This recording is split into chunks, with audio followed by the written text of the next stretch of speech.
self-absorbed or having constant thoughts about yourself or constant focus on yourself. That is a way to live.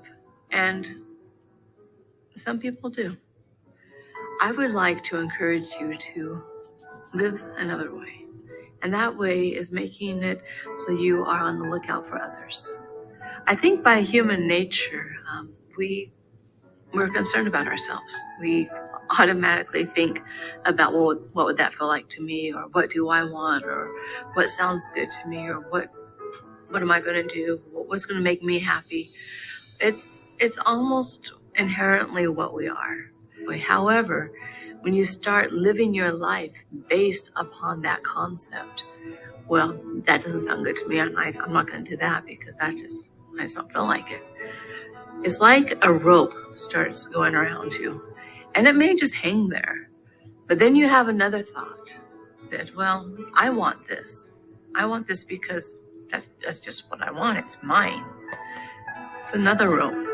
And what about jealousy? Jealousy is one of the most powerful forces in this world, and it's one of the meanest. And it will destroy your happiness faster than almost anything I know. If you're jealous and you're wishing that somebody has something that you think is yours and that you deserve, when you think, well, I deserve this and it's not fair, those thoughts, my goodness, those ropes go around you faster than anything I know about. And I can talk about it because I've tasted it. And it comes in many different levels and many different scenarios. If you're looking to see what you get and not worried or caring about somebody else, that is an amazing entrapment of your soul. And I think there's a foe out there that really ultimately doesn't want us to be happy. And he knows exactly what buttons to push, exactly what thoughts to put in our mind, exactly what actions we take upon those thoughts to make it so we are just completely tied up.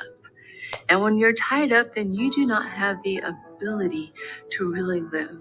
You don't have the ability to really give. You don't have the ability to really be happy until you start taking those thoughts on.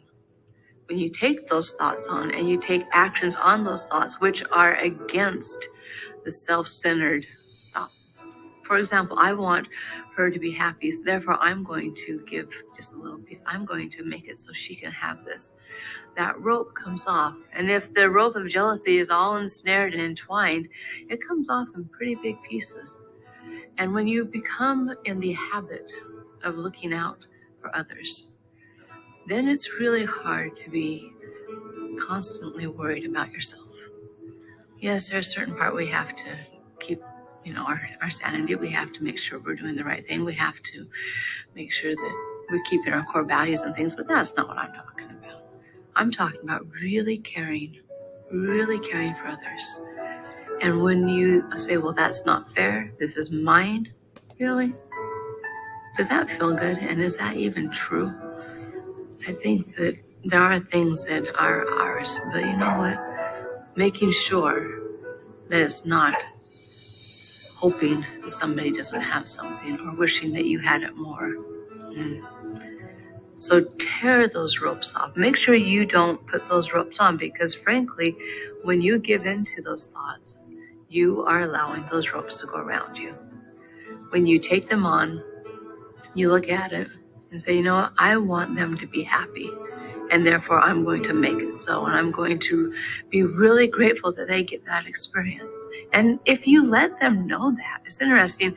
If you are in a situation where you don't get the moment of joy or pleasure, however you want to say it, and the other person does, and the other person sees you react in a very negative way, a very self-centered way, it impacts their ability to enjoy the gift.